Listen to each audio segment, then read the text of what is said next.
pleasure and honor to make your acquaintance. I'm privileged for the opportunity to be here, especially considering where I've come from. And as Chap so eloquently put it, transformation is something that's accessible to anyone.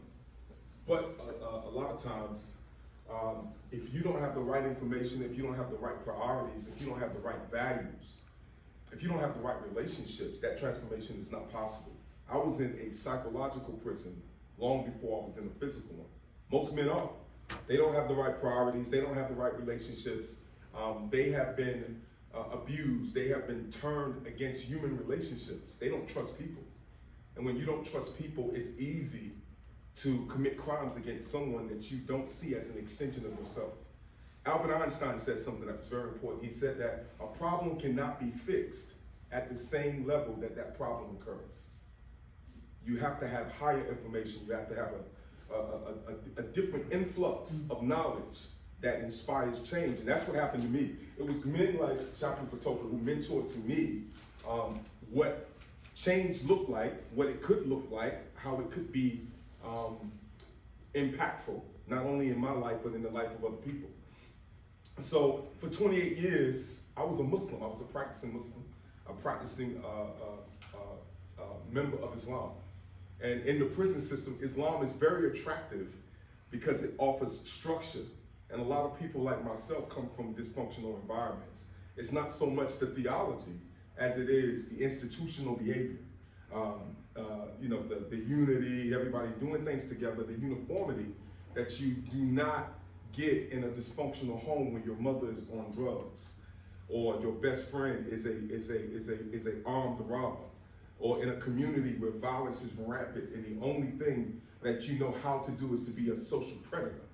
So I was attracted to Islam, and I became very fluent in its theology, very fluent in its doctrine.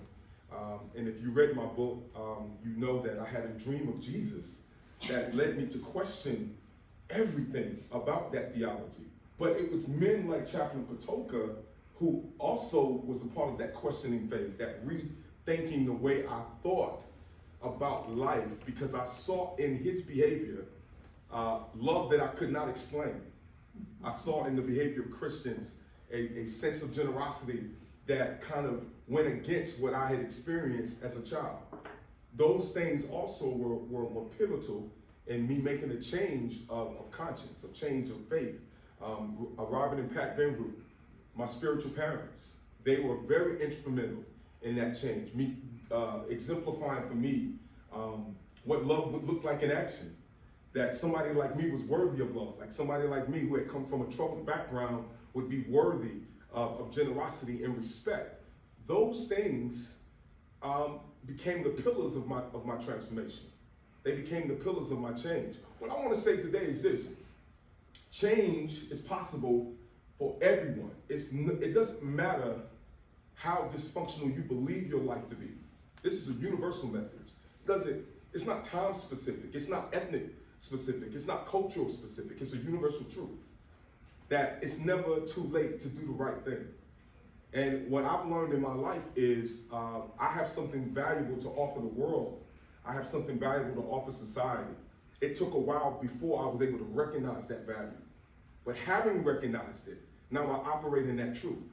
And there are men who are still in prison who would benefit from your kindness, who would benefit from your attention, who would benefit from your knowledge. If they had access to that information, if they had access to your experience, that would motivate them and push them maybe out of the criminal mentality, maybe out of the false doctrine that people cannot be trusted. I don't trust 6 billion because 6 hurt me.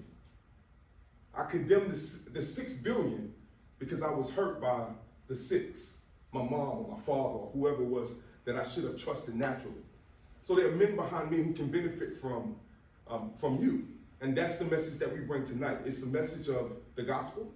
It's the message of a missionary faith that goes out and seeks out dysfunction, that goes out and seeks out the misfits that Chap is talking about, and gets directly involved in the problems. Not believing that I'm above the problem, but believing that I'm a part of the solution. We're not going to spend a lot of time tonight because we have to get on the road.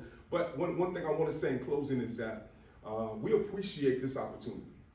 We appreciate this opportunity for you to listen to the message, to listen to our story, to see the universal principles that's in that story, to recognize that transition and transformation is possible for all people. Christ has made it possible for all people by his work on the cross. And we want to leave you with that message. Once again, the pleasure of acquaintance has been mine, and I thank you for this opportunity.